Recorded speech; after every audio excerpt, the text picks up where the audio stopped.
पैसा कमाए पर देशवा में आईनी, कई गो त्योहार पर बाहर बितैनी।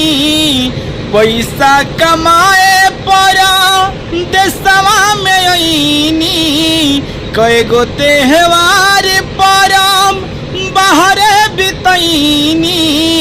सावनों में घरवा नहीं आईब बहिनी, ऑनलाइन रखिया कलैया में बनी है, पेटीएम से पैसा भेजाइब बहिनी।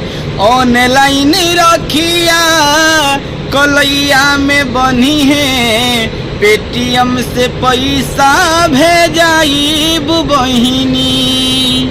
भैया एकरा के ज़्यादा से ज़्यादा शेयर करी और जे भी प्रदेश में बा उ तनी ज़्यादा शेयर करी।